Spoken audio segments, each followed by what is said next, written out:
예수와 제자들이 빌립보 가이사라 여러 마을로 나가실새 길에서 제자들에게 물어 이르시되 사람들이 나를 누구라고 하느냐? 제자들이 여짜와 이르되 세례 요한이라 하고 들어는 엘리야 들어는 선지자 중에 하나라 하나이다. 또 물으시되 너희는 나를 누구라 하느냐?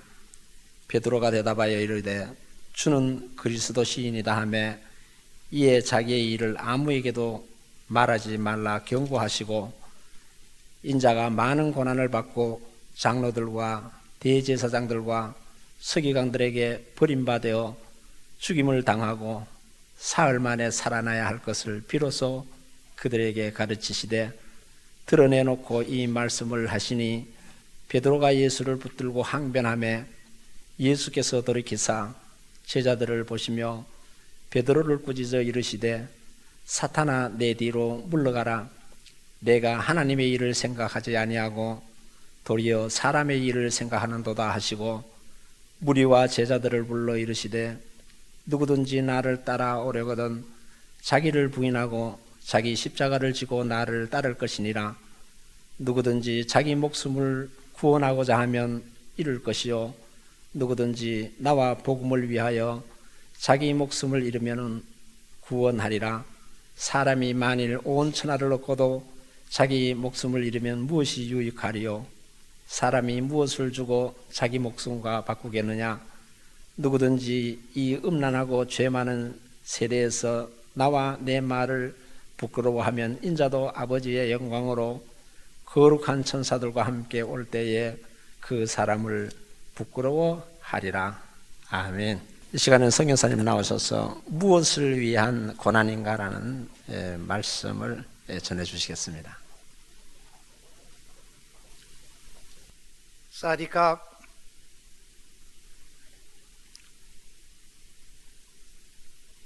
뜻깊은 날 정말 벅찬 마음으로 함께 할 수 있어서 너무 감사했습니다. 특별히 목회자 한 사람으로 이런 영광스러운 모습을 참 어제 너무 감사했고 아마 제 생에 참 그런 감격스러운 예배는 처음이었던 것 같아요. 또 그런 임직식도 처음이었고 다시 한번 축하드리고 또 온 교회에 축하를 드립니다. 한번 기도하겠습니다. 살아계신 우리의 참 좋으신 아버지 하나님, 오늘도 하나님의 거룩하고 존귀한 일 가운데 써주시고 사용해 주심을 감사합니다. 특별히 주의 거룩한 날, 주님의 거룩한 성전에 이 거룩한 예배에 동참할 수 있는 은혜 주시고 또한 은혜를 허락하여 주시고 오늘 이 시간까지 하나님을 기억하며 주님을 사랑하며 우리의 삶을 주께로 인도할 수 있도록 힘주시고 은혜 주신 것을 감사합니다. 특별히 가든지 보내든지 주님의 가장 큰 그 지상명령을 따라서 하나님 앞에 헌신하고 그 헌신을 다시 한번 다짐하며 귀한 예배를 드리게 하심을 감사합니다. 이래 앞서 행하는 모든 선교인들을 기억해 주시고 모든 교회에 함께해 주시고 특별히 이제까지 25년 동안 씨 뿌리고 물주고 수고하고 애쓴 아름다운 선교의 열매들이 저들의 삶에 아름다운 복의 근원이 되게 하시고 축복의 통로가 되게 하시고 자손들의 영적인 유산이 되도록 함께해 주시옵소서. 오늘도 부족한 종을 사용하여 주심을 감사합니다. 주님의 거룩하신 뜻을 이루어 주시옵소서. 감사하며 예수님의 이름으로 기도하옵나이다. 아멘. 선교 보고를 좀 잠깐 먼저 드려야 할 것 같습니다. 최근 2, 3년 동안 고난과 하나님의 은혜가 함께 왔어요. 근데 대부분 보면 고난을 통해서 하나님이 교회에 목회자가 보지 못하고 할 수 없고 예측 못했던 일들을 하나님이 고난을 통해서 하셔요. 작년에 쿠데타를 당하면서부터 계속적으로 사회가 압박을 당하고 침체되고 또 저희 개인적인 일로 강단을 4개월 비고 그리고 11월에 이제 들어가서 상황을 보니까 외형은 잘 돼 있어요. 그러나 내면적으로는 그냥 자녀들끼리 그냥 새끼 끓여 먹고 살면서 하는 것처럼, 그리고도 우린 잘했다 자부심. 정말 수고했지요. 예고도 없이 그렇게. 그래서 여기 한국에 와서 연장이 됐으니까. 그래서 정말 격려하고 칭찬하고 함께 기뻐하면서, 그러나 또는 제 나름대로 교회를 제자리로 또 모든 것들을 제자리로 돌리고 해야 되는 그런 일들을 지난 21일 특별 새벽 기도까지 하면서 이제 마무리를 해서 한 4, 5개월 동안에 이제 어느 정도 정상적으로. 그러나 숫자는 뭐 주일학교도 반토막이 나고 중고등부도.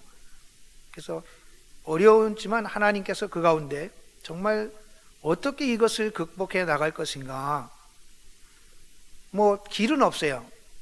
개척교회니까 그 사람이니까 다른 일을 벌릴 수도 없고 다른 것을 할 수도 없고. 그래서 고민하던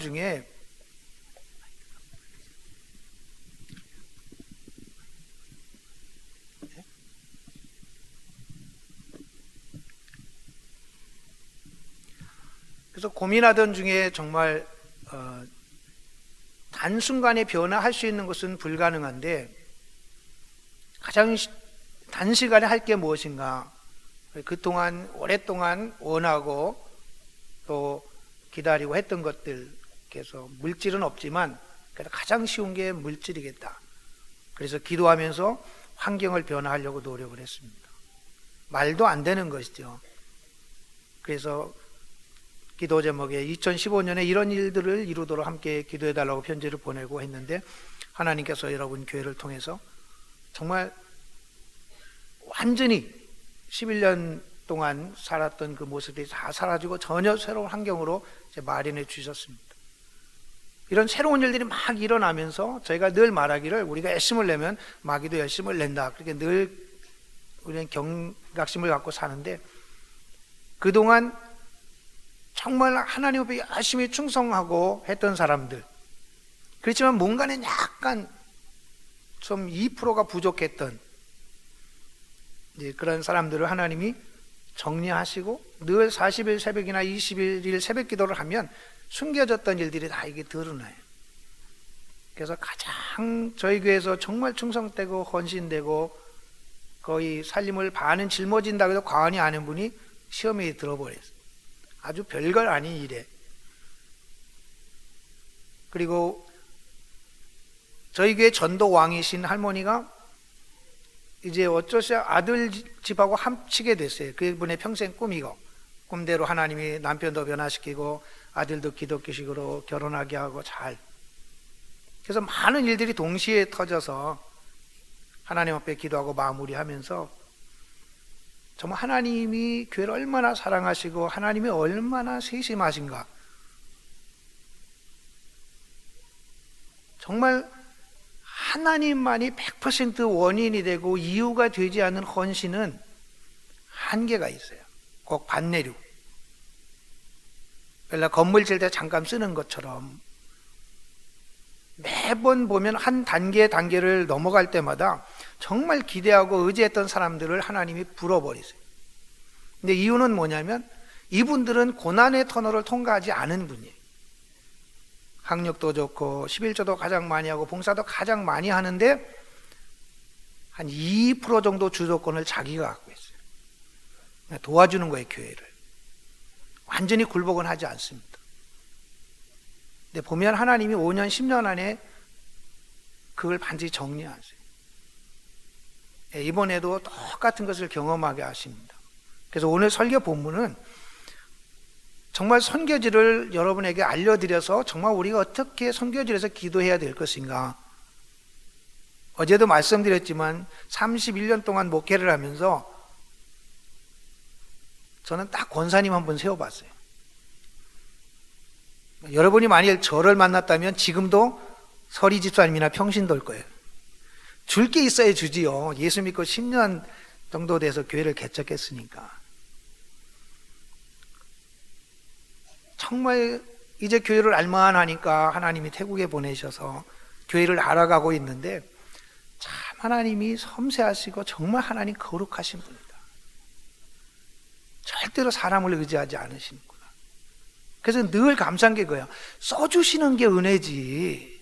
정말 하나님이 써주시는 게 은혜인데 이 은혜를 깨닫지 못하면 하나님이 그 은혜를 거둬가시더라고요. 그래서 교회가 상당히 어려움이 오는 거죠. 큰 두 기둥이 사라진 건데, 놀라운 거는요, 얼마나 평안한지 몰라요. 왜냐하면 늘 그분들을 칭찬하고 그분들을 정말 고마워하면서도 늘 아쉬운 게 저건 아닌다는 2%가 있었어요. 근데 이분들은, 한 분은 정말 고난을 통과하지 않고 자기가 신앙을 갈구하다가 기독교는 종교가 아니라는 정말 그 말씀에 넘어져서 열심히 살았는데 분명한 분기점이 없습니다. 자기가 죽고 주님이 산, 정말 열정과 열심과 또 인간적으로도 정말 남을 잘 도와주는 전형적인, 그래서 늘 언제든지 무너질 수 있는. 또 한 분은 참 열심히 너무 상처가 많아요. 어릴 때부터 8살 때부터 중에게 당하고 가족들에게 정말 짐승처럼 사신 분이에요. 근데 이분의 강점은 가르치는 대로 실천해요. 성경도 가장 많이 외우고 숙제도 가장 잘하고 떡장사 하던 거 다 그만두고 지금 7, 8년 동안 24시 전도를 계속 지금까지 해왔어요. 근데 이분이 못 넘어가는 게 뭐냐면 이 돈 문제에 자유함이 없어요. 너무 어렵게 커서. 그래서 꼭 잘하다가 어떤 사역이나 뭐 이런 걸 교회를 약간 경건에 약간 자신의 유익의 도구로 살짝 건드려. 근데 그럴 때마다 너무 가슴이 아픈 거예요. 저건 아닌데 저렇게 헌신하면서 왜 그 보잘것없는 곳에 잔머리를 굴리고 할까? 전생애를 드리면서도. 그래서 1:1로 가르치고 엄하게도 해보고 했는데 마지막에 또 자기 집 문제 가지고 교회를 이용해서 어때 집을 어떻게 해보려고 하고 또 그런 과정을 하면서, 그래서 하나님 앞에 내린 결론은 정말 감사했습니다. 이거 목회자가 어떻게 정리할 수 있는 거 아니에요. 그리고 아무리 설명해도 그분들은 그걸 모릅니다. 그런데 그게 교회에 엄청난 부담이 되는 거예요. 성령께서 역사하시고 주변에 자라나는 사람들이 보는데 1, 2년을 같이 있으면 다 실족하게도 어려워지고, 그리고 정말 그 하나님을 온전히 보여줘야 되는데 전형적인 태국식 짬뽕 기독교, 그거를 전수하게 되는 거예요. 그래서 이번에 하나님이 그걸 정리하시면서, 그래서 한 분은 시간을 줬습니다. 충분히 기도하고 협력해서 우리가 늘 매주마다 하는 게 뭐냐, 베드로전서 2장 3장에 있는 것처럼 예수님처럼 우리가 죽도록 선을 행하고 우리가 뭘 기대하느냐, 저는 매주일 고백을 시킵니다. 여러분 죽도록 충성하고 선을 행하는데 뭘 기대합니까? 그러면 우리 성도들입니다. 오해받고 고난받는 것을 기도합니다. 그러나 보복하지 않고 의로우신 재판장이신 공평하신 하나님께 맡깁니다. 그리고 주님이 해결하실 때까지 인내합니다. 주님이 그렇게 살도록 먼저 본을 보이셨고 우리에게 이렇게 내가 산 것은 너희도 그렇게 살라고 본을 보였으니 그렇게 살라고 하셨으니, 이것이 복음의 삶의 가운데 하나의 핵심이기 때문에 늘 그렇게 고백했는데 막상 개인적인 일이 닥치면 내가 주인인 거예요. 그래서 한 분은 연약해서 하는 거기 때문에 불러서 저희 비전은 가족교회를 시작을 합니다. 폐색교회죠. 가족들끼리 예배를 드려서 사역 공동체가 될 때까지. 그리고 가족이 사역 공동체가 되면 오픈해서 주변에 있는 사람과 함께 우리 집에서 우리가 다 책임지고 예배를 드리냐. 그러나 예배 전체도 우리가 주도하는, 그걸 가정교회라 그래요. 초대교회처럼. 그리고 그 가정교회들이 모여서 한 마을을 책임질 때 함께 모여 예배 드리는 것을 마을교회라 그래요. 태국은 마을마다 다 독립됐기 때문에 아주 좋습니다. 그런데 2년 전에 하나님께서 저희들에게 새롭게 가정교회와 마을교회 사이에 지붕 없는 교회를 주셨습니다. 전혀 저희가 생각지 못했던 건데, 지금 한 20여 개 마을에서 한 300여 명 아이들을 계속 매주 양육하고 있는데, 그래서 금년에 그 마을교회가, 그래서 저희는 가정교회가 마을교회로 되기를 원했는데 하나님이 지붕 없는 교회를 마을마다 열어주신 거예요. 그래서 작년에 장로님 한 가정이 헌신하셔서 KC 8단지라는 곳에 마을교회가 세워져서 까이라는 아주머니가 평신도며 지금 신학교 저희 3학년인데 그분이 담당 사역자로, 평신도 담당 사역자로 지금 책임 맡아서 3개월째 사역하고 있습니다. 그리고 그 마을교회들이 연합해서 정식으로 풀타임 사역자가 세워지면 그때 지역교회로 해서 독립시키는 이제 그런 꿈을 가지고, 그래서 늘 말해도 우리가 열심히 배우고 성장해야 되는 이유는 흩어지기 위해서다. 저는 10년 동안 세미나 목회를 했습니다. 교회가 뭔지를 모르고 재짓게 하는 것도 한번 못 보고 교회를 개척했으니까 세미나 목회를 10년 했어요. 나중에 내린 것은 하나님도 동일하고 성경도 동일한데 누구는 가르치고 누구는 배우고 저 사람이 하니까 되는 거지 저 사람 말대로 한다고 될 건 아니다. 내가 변화해야 되지 않으면. 그래서 그때부터는 세미나를 포기하고 내강단에서 내가 해결하자. 이제 그렇게 하다가 이제 저희가 갔습니다. 태국 가 보니까 저보다 더 열악한 거예요. 뭐 주석이 있습니까? 참고서가 있습니까? 도서관, 기독교 서점이 있습니까? 그렇다고 뭐 교회가 옆에 있습니까? 모델도 없고. 처통을 신학교 사역을 하면서 참 안타까웠어요. 그래서 저희가 지금 하나의 모델을 위해서 센터교회를 하는데 그때부터 저희가 말하기를 우리가 어느 정도 돼서 센터가 저절로 돌아갈 정도 되면 정말 이 비전에 동참하는 교회가 있다면 한두 가정을 그 교회에 보내서 전도, 양육, 훈련, 교회 섬기는 것, 이 전체적인 것을 보여주면서 더불어 살아야 체질이 바뀌어야 교회가 성장이 되고 체질이 바뀌어야 부흥이 일어나고 되지 세미나 가지고는 안 된다. 그래서 돌아와도 좋고 안 돌아와도 좋고 저희에게 마지막 이제 비전입니다. 우리는 선교지기 때문에 그래서 늘 그렇게 소망하며 그날이 빨리 오도록 우리 열심히 배우고 훈련하고 가족이 하나의 사역 공동체가 돼야 된다. 제가 그 어려운 일을 당하면서 하나는 하나님께 맡겨야 된다. 너무 감사했어요. 참 목회자가 설명할 수도 없고 어떻게 제재할 수도 없고 너무너무 잘하고 좋은데 그거는 하나님을 도와주는 거거든요. 하나님이 주인이 되셔야 되는데 자꾸 본인이 주인이 돼. 본인은 몰라요. 너무 순수하게 하는 거예요. 그러나 출발점이 태국교회가 그러니까. 그래서 그건 하나님께 맡기고 이분은 불러서 정확하게 제가 그러면 5월 달에 파송하겠다. 평신도 국내 선교사로. 우리 꿈이 뭐냐? 우리가 빨리 흩어지는 거 아니냐. 그래서 던무항구의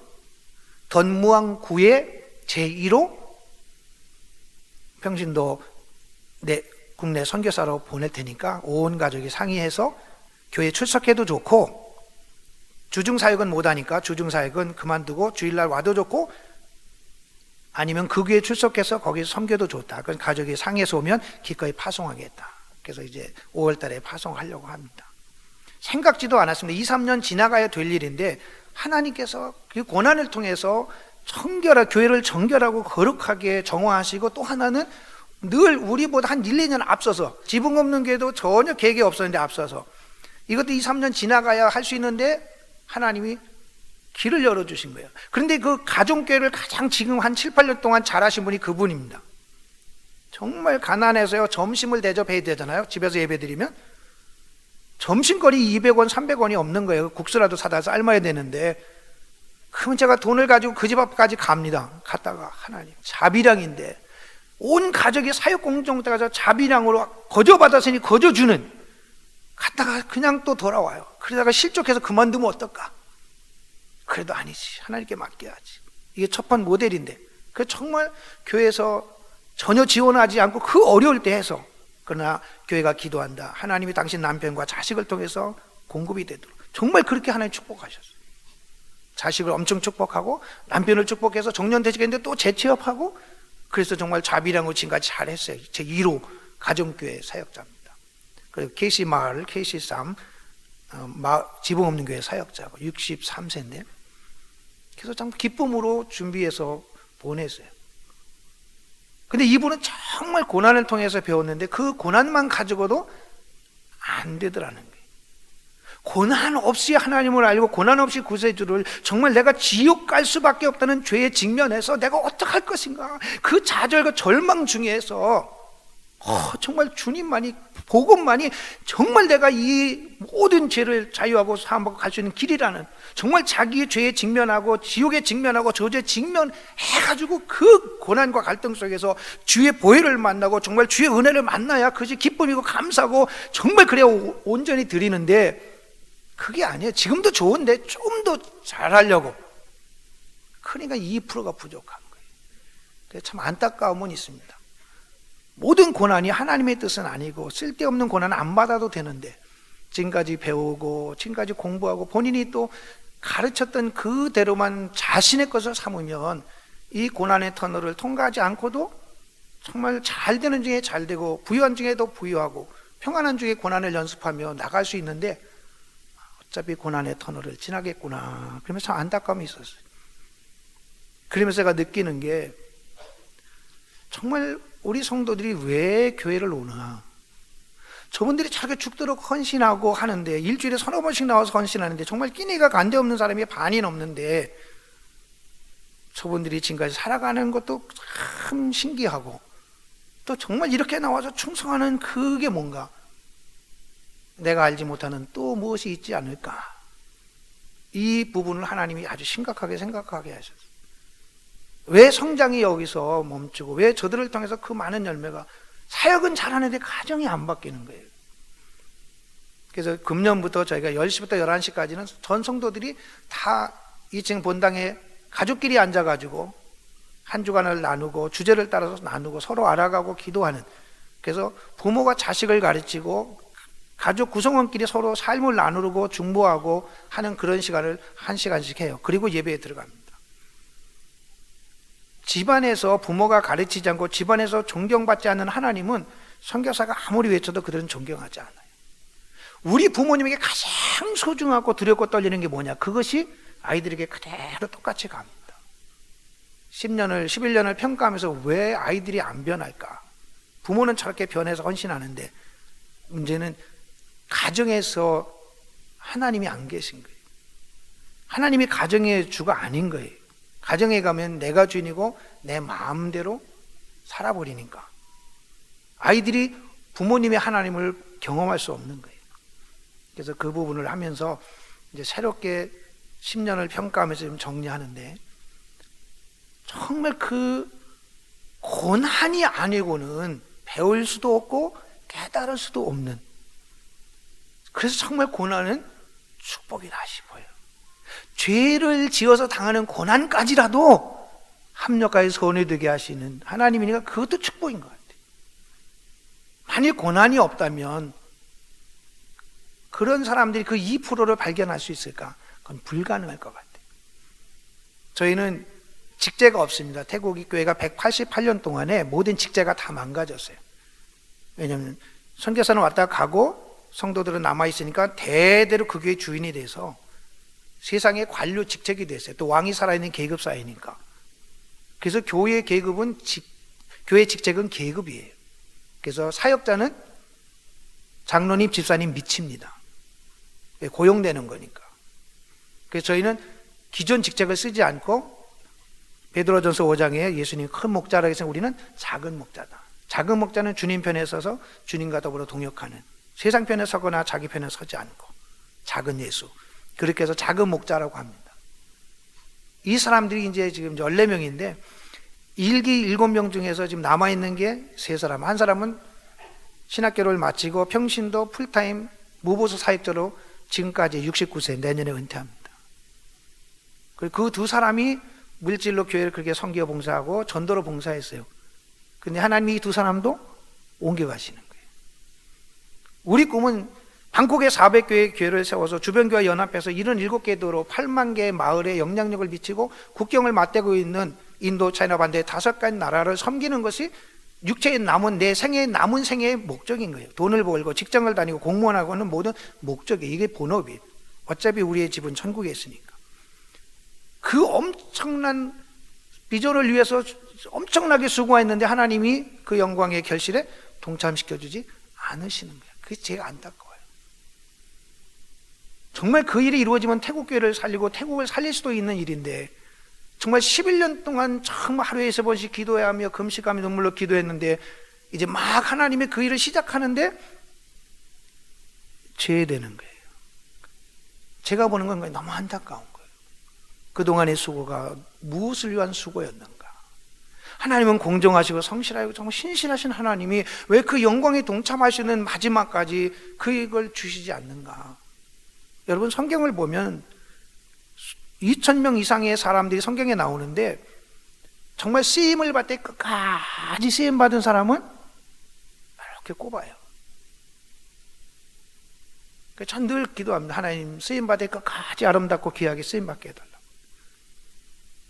그리고 쓰임을 받은 중에 정말 점과 흠이 없이 쓰임 받은 사람은 더 작아요. 다윗도 흠이 있잖아요. 솔로몬은 중도 탈락했잖아요. 사울도 중도에 탈락했잖아요. 역대기 상하를 보면 정말 주님의 거룩하신 것처럼 거룩하고 그 부모를 뛰어넘은 왕들이 별로 없습니다. 신약도 마찬가지. 그래서 참 우리가 예수 믿는 것은 거저 믿는 거예요. 은혜로 우리 자식이 태어나는 것처럼. 그러나 정말 그 영광스러운 하나님의 영광에 동참하는 것, 이 땅에서. 그래서 이 땅에서 받는 가장 큰 축복은 직분을 받는 거잖아요. 직분이 일하니까. 이 땅에서 우리가 죽도록 충성한다고 하나님 뭘 주시겠어요? 천국의 직분. 그 직분을 주시는데 그 엄청난 특권을 받았는데 그 특권을 끝까지 사수하는 사람이 많지 않은 거예요. 1년에 한두 명씩 남아요.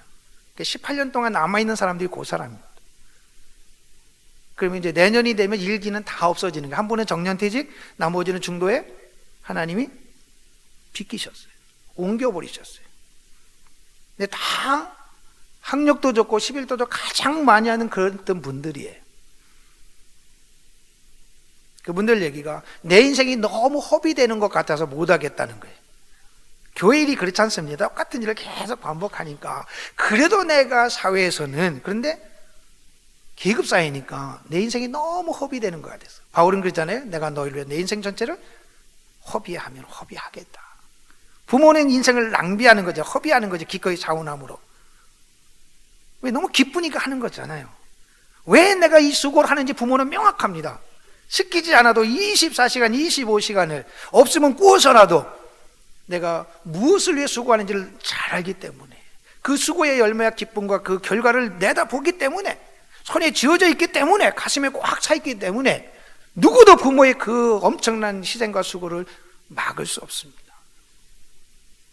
그런데 정말 우리는 부모님이 내게 주신 은혜와 사랑, 헌신은 죄송합니다, 게임도 되지 않는 창조주가 피조물이 돼서, 창조주가 피조물의 모태의 착상이 돼서 그것도 하나의 셀로 그렇게 억압을 당하시고, 그리고 또 죄 없는 식민지 백성으로 태어나서 죄 없이 멸시와 천대를 받으시고, 그 억압된 피조물의 자연법칙 속에서 만왕의 왕신 그분이, 대심판 주신 그분이, 창조해 주신 그분이 그 하나님 되심을 그대로 가지고 계시면서 인간의 육신을 입으셨기 때문에.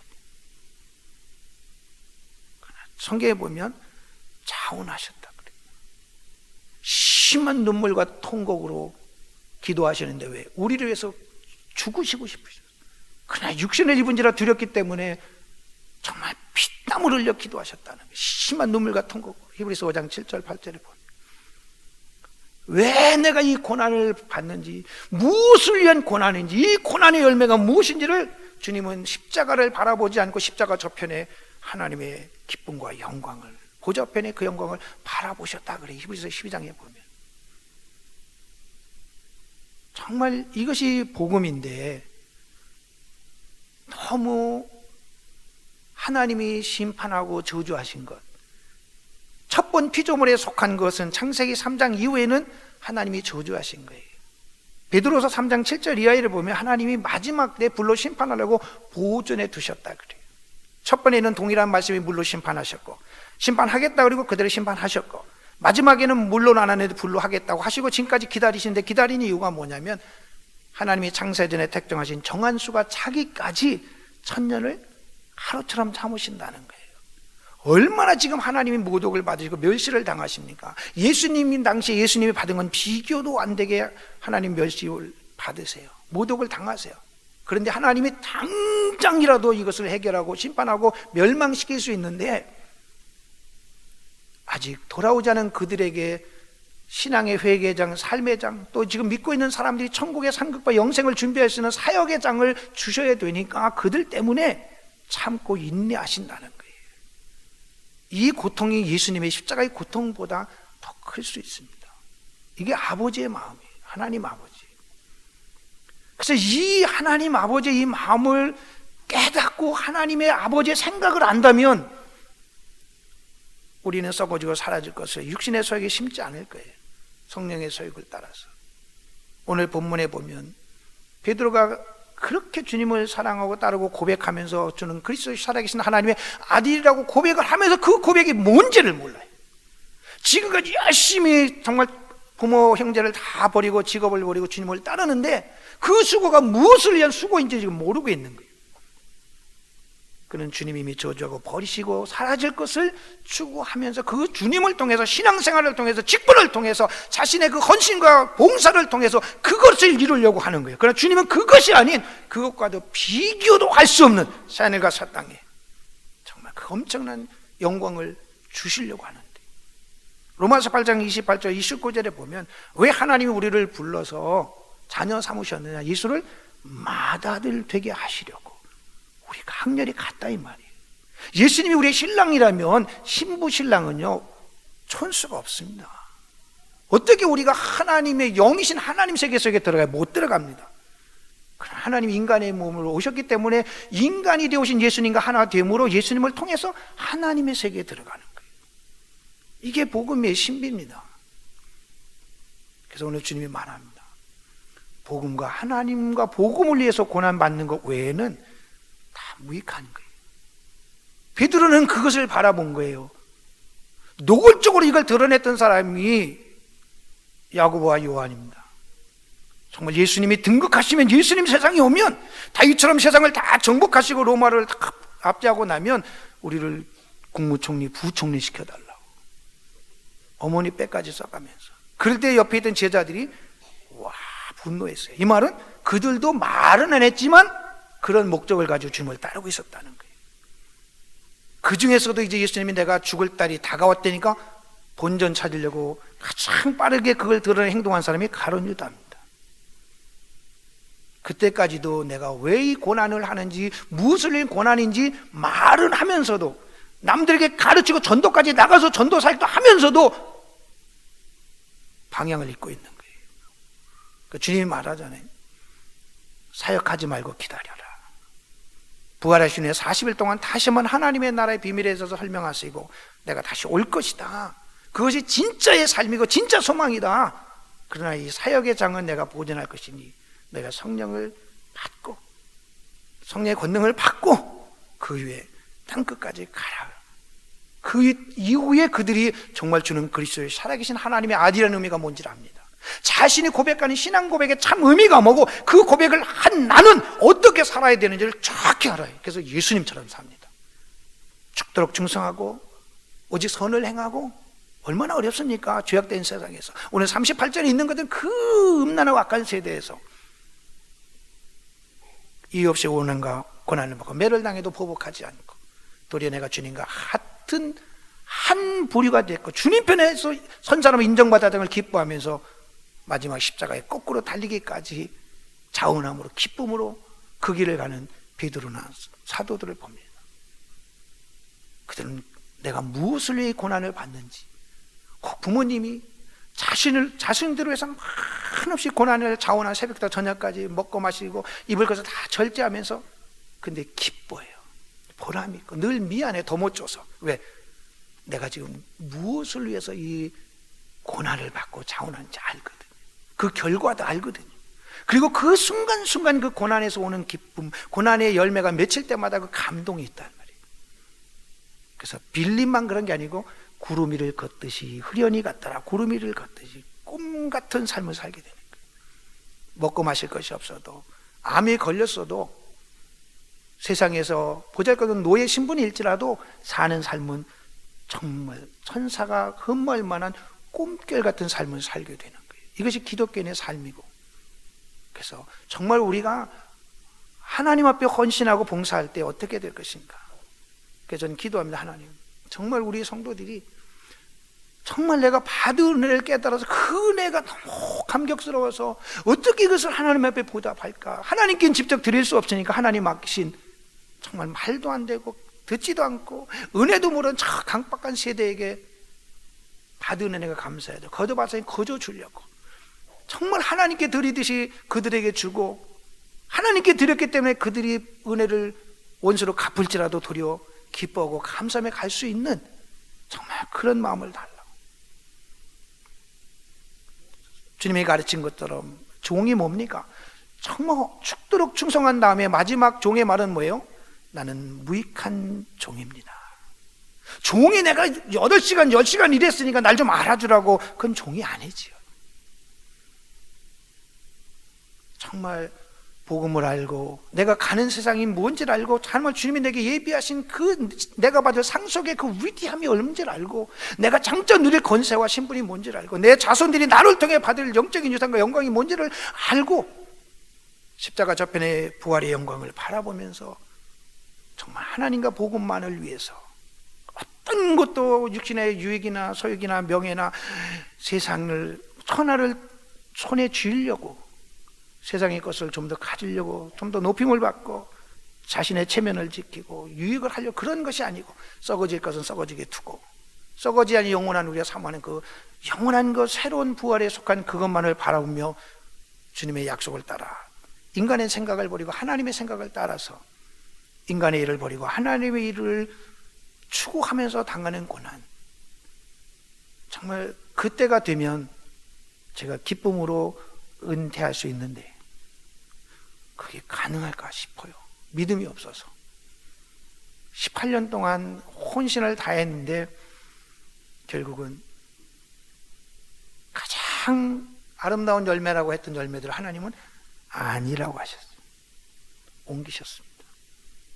근데 제가 뭘 더 해야 될지 숙제예요. 왜 하나님이 나를 통해서 그 온전한 복음이 하나님의 거룩함이 하나님의 영광이 나타나지 않을까? 제한이 없으니까. 없는 걸 어떻게 주겠어요? 그래서 줄 수 있는 자, 줄 것이 있는 자가 되어야 되는, 여기까지가 제 한계인 것 같아요. 여러분, 이제 저희가 여러분들의 수고 헌신을 따라서 이제 사역만 하면 되실 만큼 어느 정도 갖춰졌습니다. 채도 여러분이 보내시는 거 사서 이번 주 첫 주 운행했다 그러더라고요. 사진을 보내왔습니다. 이제 정말 해야 될 거는 지금 모든 유치부부터 모든 부서에 현지인들 사역자가 세워졌어요. 한 3, 4년 가까이 됩니다. 이제 그들을 정말 복음으로, 진정한 복음으로, 순수한 복음으로 오직 부활의 소망을 가지고 살아갈 수 있는 정말 하나님의 마음에 합한 자들로 세우는 것이 제일이다 싶어요. 근데 문제는 제게 없다는 거예요. 저도 없는 걸 줘야 돼요. 저도 경험하지 못한 걸 줘야 돼요. 저는 개척교회만 13년 해봤습니다. 예수 예자도 모르다가 예수 믿고 열심만 가지고 그게 전부예요. 믿음의 가문도 아니에요. 성장 과정에 누가 저에게 지도자도 없었어요. 사람이 하도 뭐가 나니까 누가 옆에 오지도 않아서. 그런데 이제 해야 돼요. 477호를 위해서 남은 시간을 드려야 됩니다. 여러분, 이건 성경이 보내는 것보다 더 어려운 문제. 제가 변화되지 않는 한 저희 현장은 변화되지 않을 걸 분명히 알아요. 근데 정말 하나님이 나도 거룩하니 너희도 거룩하라는 말이 제일 어려워요. 기회는 많고 시간도 많고 다 한데 알면 알수록 점점 내 삶은 조여가야 되니까. 내가 조여갈수록 하나님 하늘의 문은 더 열어주시는 거 아는데도 어느 때는 성경을 암송하면서 가면 안 되지 하면 안 되지 그랬는데 다리는 가고 있어요. 머리에서 성경이 맴돌아요. 막 입에서 성경 암송하는데도 다리가 멈춰지질 않아요. 이러면 안 되지 그러는데 성경이 막 여기서 암송이 되는데도 내 입에서 거친 말이 나갈 때가 있고. 이게 한계인 것 같아요. 오늘 태국계 현실, 그래도 나름 열심히 한다고는 우리들 가운데 18년 동안 맺혀진 게 요 정도예요.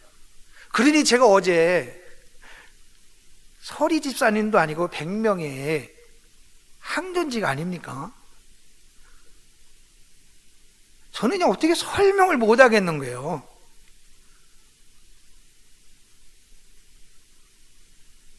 그래도 감사한 거는요, 금년 3월 1일이 제가 개척한 교회가 30주년인데 장로님 2분 세웠다 그러더라고요. 그 교회 30년 동안 다닌 분들이 이제 장로님 되셨어요. 그것도 사정사정해서.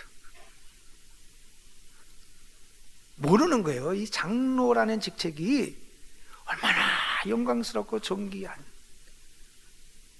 여러분, 대통령은 될 수 있어도요, 정말 장로님 되는 거는 하나님이 아니면 안 되는 거예요. 그러죠?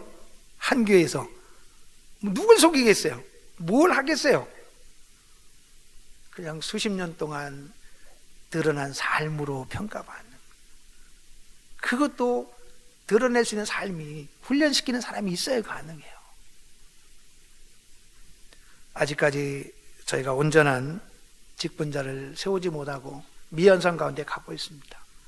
여러분, 다시 한번 정말 이제 태국에 온전한 교회가 세워지고 온전한 사역자가 세워지지 않으면 저 같은 실수를 반복할 거고, 오늘 우리 세비전 교회가 겪고 있는 고통을 다 겪을 거예요. 아니면 그 고통의 경지에 도달하지 못한 교회도 많을 겁니다. 5,000개 교회 중에 1,000개 이상의 교회가 사역자가 없습니다.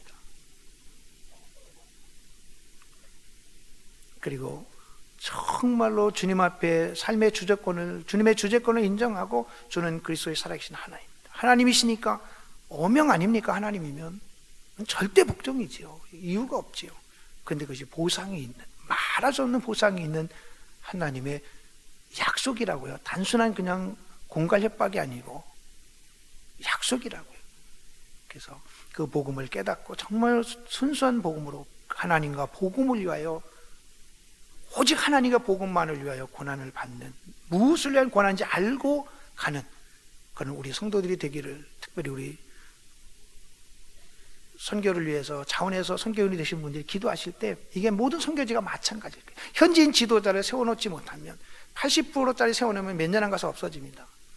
예수님이 100%짜리 12사도를 세워놨더니 2000년이 지나도 예수님 살아계실 때 동일한 사역이 반복되고 있습니다. 결제 서류나 보고 체계가 없어도 사람이 소망이에요. 사람이 전부예요.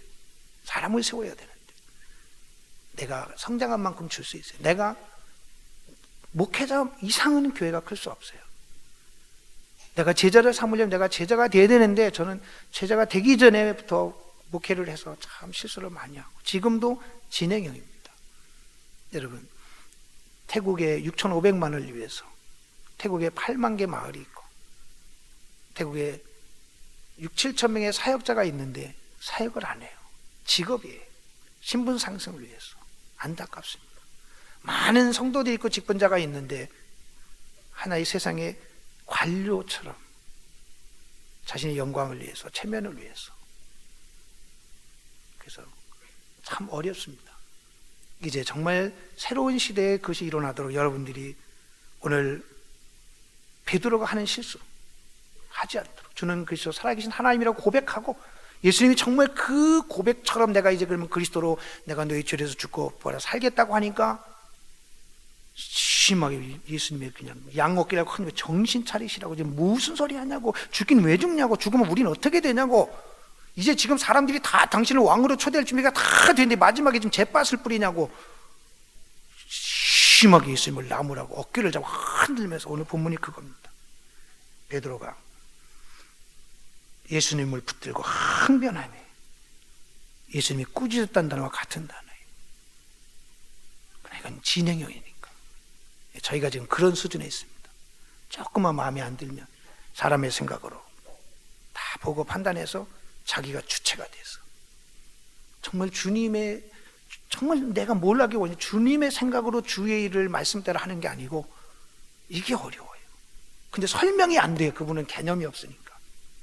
그냥 두면 교회가 그쪽으로 가버려요. 근데 그분들은 태국 분이고 저는 외국인이에요. 까딱 잘못하면 한국 태국인 아니에요. 진리가 아닐지라도 그분들의 말이 더 영향력이 큽니다. 예, 드러내고 한 일이 많거든요. 세상에 직분도 있고 태국말도 저보다 잘하고. 근데 이건 사람의 일이에요. 사람의 생각이에요. 어눌할지라도 성경의 근거에 하나님의 말씀을 따라 이런 지도자가 세워져야 됩니다. 그래서 정말 기도해 주실 것은 현지인들이 지금 센터를 다 맡아서면 좋겠는데 아직은 우리 아이들이 어려요. 이제 막 대학교 1, 2학년, 중고등학생 이 아이들이 우리 비전 세대입니다. 그 이상을 넘어간 분들은 애굽 세대처럼 천국은 가겠지만 가치관이나 체질이 변화되긴 이미 좀 늦었어요. 그런데 제가 은퇴하는 시간하고 하나님의 크신 특별한 은혜가 아니면 어려워요. 그래서 우리 한국에서 선교사님이 오셔서 중간 역할을 해주셔야 돼요. 한 번은 더 선교사가 이 센터와 비전을 이끌어가야 됩니다. 그래서 정말 이 복음을 확실히 깨닫고 정말 무엇을 위한 수고인지를 깨닫고 와서 같이 태국 사람들에게 보여주고 심겨주고 해줄 수 있는 그런 후임 선교사님 또 단기 선교사님들 올 수 있도록 기도해 주시고 특별히 저를 기도해 주셔서 제가 하나님을 제한하지 않도록 복음이 저 때문에 제한받지 않도록 늘 기도해 주셔서 이제까지 수고한 것이 아름답게 꼽힐 수 있도록 여러분들이 한 번 더 해주시면 너무 감사하겠습니다. 예, 선교 원신 예배인데 선교 보고를 드렸습니다. 여러분들이 정말 선교비를 보내고 오셔서 봉사하시는데 이제 정말 지금부터 필요한 거는 기도해 주셔서 한 단계 이제 새로운 더 성숙한 단계로 나가는 해산의 고통이 양육을 위한 해산의 고통이 필요한 때라서 잠깐 보고를 나눴고 이것이 초대교회가 겪었던 그 고통이 지금 저희 선교지에서 이제 막 일어나고 있어요. 사회병정 이전까지는 가야 돼요. 그래야 저희 사역도 끝나고 태국이 민족 복음화가 가능할 겁니다. 지금 진행 여기까지 왔어요. 저희 선교지가 여기까지 왔습니다. 그리고 아울러 여러분들도 이미 많은 분들이 직분을 받았고 또 선교위원으로 앞장서 일하시는데 내가 무엇을 위해서 이 헌신과 희생과 고난을 하고 있는가? 늘 매일 수십 번씩 그 질문에 올바른 답이 있어서 쓰임받을 것까지 그리고 우리가 하나님의 영광스럽게 쓰임받고 우리가 드려진 헌신과 수고가 하나님의 기쁨이 되고 우리 아름다운 상급이 되고 우리 자손들에게 큰 자랑스러운 영적인 유산이 될 수 있기를 주님의 이름으로 축원합니다. 우리 한번 좀 이제 가면 5월 달에 새로운 많은 일들이 일어날 것 같아요. 맡겨놓고 왔는데 어려운 때 그냥 맡겨놓고 왔는데 한번 태국 세비전 선교센터 안에 세비전 교회가 있고 7개 단체가 있습니다. 기도해 주고 특별히 세비전 교회가 센터 교회에서 모델로 잘 진행되고 정말 그런 지도자들이 세워지도록 또 저를 위해서 다시 한번 우리 한 1분만 기도해 주시면 좋겠습니다. 다 같이 한번 통성으로 기도하겠습니다. 살아계신 하나님